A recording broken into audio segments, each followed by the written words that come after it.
Hello and welcome to Hopkinton Works, an HCAM series where we look at those who make our community work. I'm your host, Norman Kumalo. As your town manager, I work closely with many members of the Hopkinton community, from departments and committees, businesses and nonprofit organizations, to individuals and grassroots coalitions and regional and state groups that impact us. There are many examples where exciting opportunities are realized and our potential is fulfilled. I wanted to share these stories with you. In this episode, we will meet Peter Mezitt. Hey, Peter, welcome. Good afternoon. Thank you, Norman. Good to be here. Thank you for joining me this afternoon. This is a very exciting moment for the community. Western Nurseries is one of Hopkinton's companies that have made it to 100 years. The others are Callahan Cronin and Parmenter's. In Western Nurseries' case, this is a 100-year legacy of the intersection of nature, family, community, and business. What does that mean for you? It's a lot. I think it really is about community, because we wouldn't have made it 100 years if we didn't feel the support from the community, and we try to support the community as well. Family, that's a big part of it. My mom, my dad's parents, and my dad's grandparents. I'm the fourth generation. It's always been a family business, so I'm the fourth generation. Mm-hmm. And we're going to wait and see if there's a fifth, hopefully soon. Community, family, what were the other things? Business. The business side. And nature. And nature, yeah. Mm-hmm. The business side, it is a business, just like anything else. A horticultural business is very seasonal up here. We don't sell much in January and February in terms of plant material. The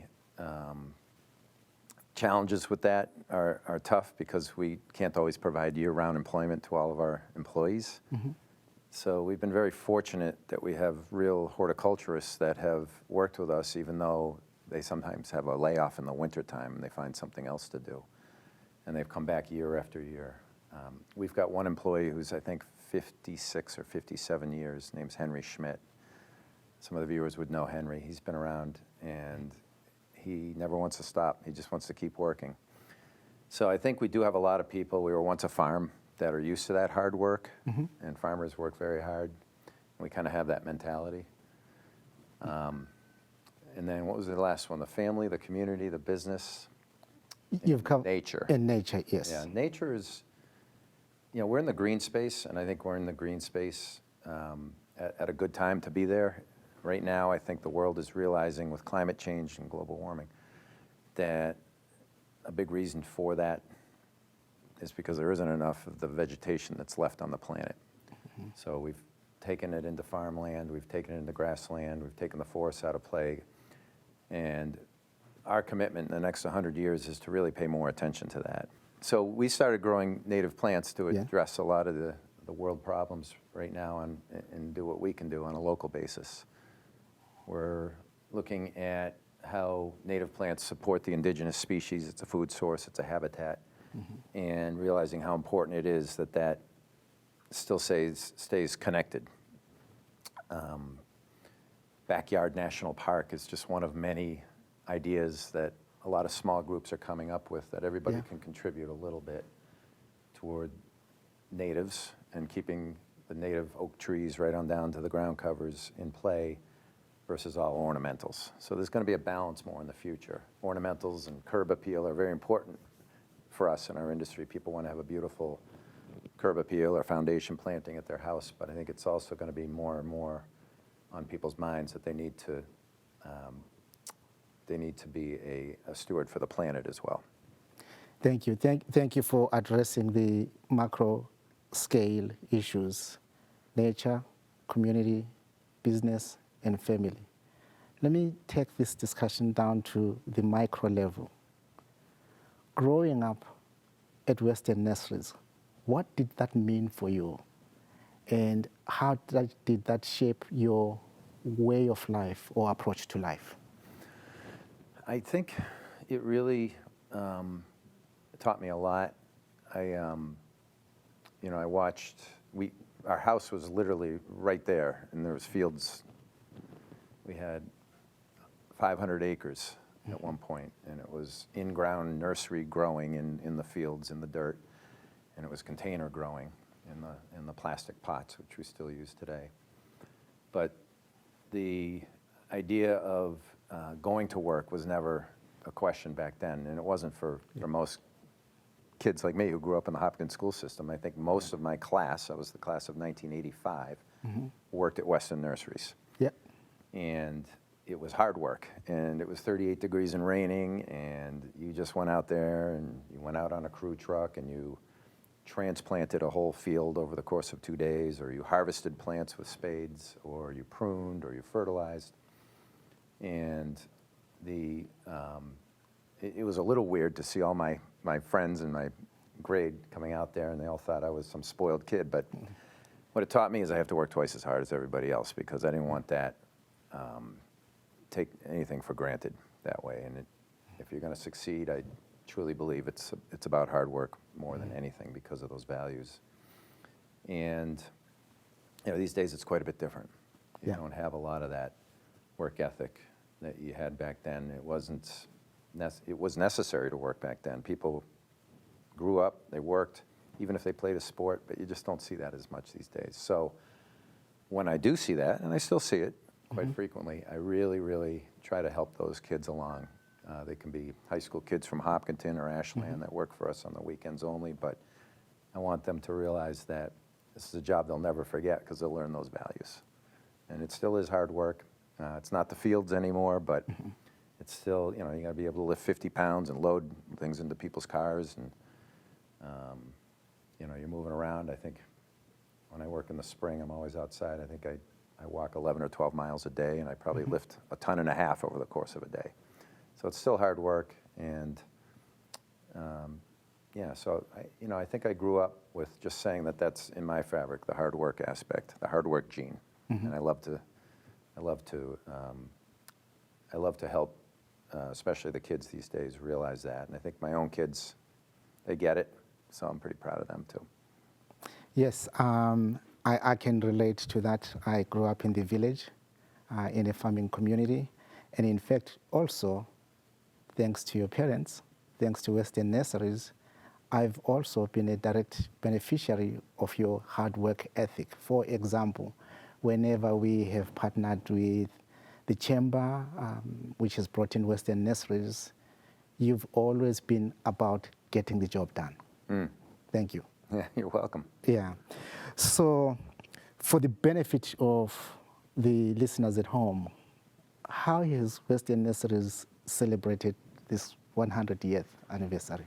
Well, I mean, it is very rare. I'd say, I think the stats will say less than 2% or even less than 1% of family businesses make it to the fourth generation. And probably 100 years is right along with that. And, we don't toot our own horn that much, but we did a little this year. We did have a party for our customers back in June, where we brought in food trucks and had some specials and things like that. But the best thing we did is we reached out to people who have worked for us over the last quarter or even half century, or haven't worked for us since 20, 30 years ago, and brought everybody together and kind of had a Weston alumni gathering back in September. And that was fantastic, to be able to bring people who literally spent most of their waking lives working with each other 20, 30 years ago back, that hadn't seen each other perhaps for that long. It was really kind of a special feeling. I played bartender, and I got to talk to everybody. And we did that in September. Like I say, it was a lobster clam bake, and that was probably the best part of the year for me so far. Thank you. It's always refreshing when businesses celebrate the employees and what you just described. affirms that value. Yeah. Thank you. You've touched on this briefly. Let's revisit. What does the next 100 years look like for Western nurseries? Yeah. I do think we're in a good place. I think, well, I did touch upon the native plant, but we're also looking at being more of a sustainable company. I think a lot of companies are doing this. We have a sustainability committee now that we formed about almost a year ago. And we've got great people involved with that group, and we're focused on the ecosystem with growing the native plants. We're focused on our carbon footprint, like what is our carbon footprint? Yeah. How can we improve on that in the future? And that includes things about which vendors we work with and trying to buy local a little more, as well as what we burn for fossil fuels in our own operation. And that's the third component, is the operational component. I sit on the Horticultural Research Institute, which is a national, it's our national organization's research arm. And they just embarked again on trying to find an alternative to the petroleum-based plastic pots that we use in our industry. It's kind of the black eye for our industry. We haven't been able to find an alternative solution other than the petroleum-based pots. And a lot of those are only used once. There are some companies that recycle them, but there's not enough capacity for the recycling versus the supply. So going down that road and being involved with the Horticultural Research Institute and trying to find a biodegradable pot that can probably decompose over 2 or 3 years in a normal composting operation, which we operate at our place in an agricultural permit, or an industrial composting with higher heat is kind of a goal of mine too. I think getting involved with things like that will be, I participate with some extracurricular activities, but those kind of things really interest me in the future. And then the next 100 years is we have to be a great place to work. We're competing with everybody, not just our industry. And we have to do things to compete against the other people who are trying to attract some of the best employees. We have done a lot. I think our pay and benefits package is good. But we also do things now. We have 401k programs. We do tuition reimbursement for our employees if they want to go to school. And we do a lot of fun things. We have company parties, and we just really run it professionally. We pay attention to people, their individual needs, rather than kind of treat everybody the same. There's different issues going on with everybody, and we try to do one-on-ones and get to know people a little bit more than we would have, say, 10 years ago now. And that makes a big difference as well. Everybody has job descriptions. Everybody gets reviews. Everybody should kind of know how the org chart looks, and we're really, really trying to do a good job with, if anything, over-communicating. Yeah, very exciting. I like how in the last perhaps 15 minutes, you've put substance to here's what we do for nature. Here's what we mean for community. Here's how family comes into play in our organization. And you're already looking ahead. I know you referenced your participation at the national level, where you're taking Western nurseries to the national level. In our previous conversations, you've also mentioned your participation at the global scale. Do you mind sharing that? Well, yeah, my wife and I, one of the benefits that we enjoy is an international trip every year. Maybe that's what you were referring to. Yes. So, we do think we're going to build a bigger garden center someday in Hopkinton, and we do have other locations that we'll do some capital improvements on every year. But you also go on these trips not only to see the facilities and the structures, but to network with people. And we went to the Netherlands last year, and we went to Italy, and it was mostly in the Milan area this year. And I think there were 19 countries and 5 buses, 250 people. And you just share, this is what our industry is really known for, is that we share everything, and there's no secrets. Because what's a good idea for you doesn't mean that somebody's going to think it's a good idea for them anyway, but we're not threatened by our other independent garden centers in our case. We're kind of allies, and we share a lot of ideas. So it was good to see that that also happens on an international basis too. Yeah. A lot of talk on the buses. We're literally up at 7:30 in the morning and back 11:30 or 12 o'clock at night. It's that hard work ethic again. We're Exactly. on a bus actually staying in a nice 4-star resort that we never even enjoyed. We're on the bus working the whole time. So yeah, we really, really are excited about what we see. I will say that in Europe, both the Netherlands, Italy, England, the garden center industry is quite a bit different. It's more like the box stores. Yes. Garden centers are 80,000 square feet over there, and they're more lifestyle centers. And they have a path like an IKEA store where you kind of walk through, and you have to see everything. And then they have the outside area, which may not be quite as big as what we have here in Hopkinton, but everything on the inside, from candles to obviously the garden goods and decor, and a lot of these garden centers have huge restaurants in them. You know, I'm talking about 400 or 500 parking spots. Just, it hasn't happened in the States yet, and it has happened in some of these other countries. But we do think there's that value to partnering, and we've learned a lot about that over there with people. So our future may hold a little bit of that here too. Well, hopefully, the first garden center in the U.S. will be here in Hopkinton. As we always say, it all starts here. All right. Yeah. I will be remiss if I did not put in a plug for Wayne and Beth Mezitt's For the Love of Gardening, our 100-year legacy of growing plants, family, and business. What's your response Well, when you first opened the published I copy? really thought that this might not have too broad of an appeal, but I actually read it. You know, I, of course, read pieces of it as they were writing it, but I read it kind of all in one night. Maybe you did too. You said you looked through them. And it's an interesting take on life. I mean, the title is pretty appropriate, For the Love of Gardening, and it's my parents' way of how they chose to live their life. Not that they're trying to tell anybody else how to live their life, but it's an interesting way to look at nature, to look at the seasons, you know, the vegetable gardening and the herb gardens that they do, that they grow, the plants they've introduced over time, observations on, you know, the seasons are really what this is about, and they kind of name the chapters that way too. Like evolving and awakening first, coming out of winter, evolving into spring, and appreciating, you know, late spring, early summer when everything looks so good around here, maturing,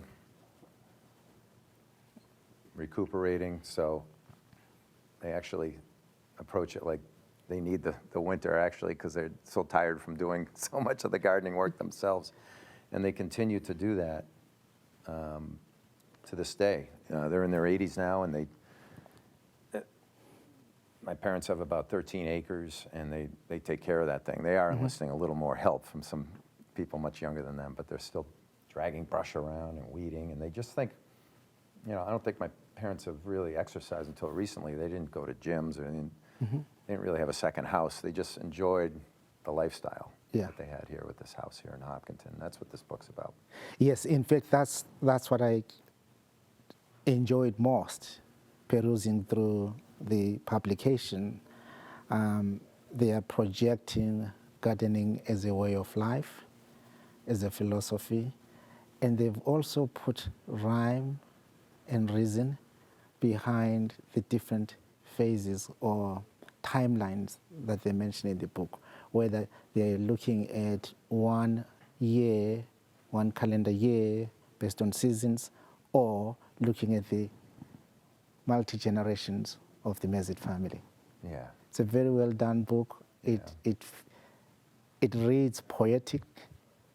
The pictures are robust, colorful, and bright, and it does tell a compelling story.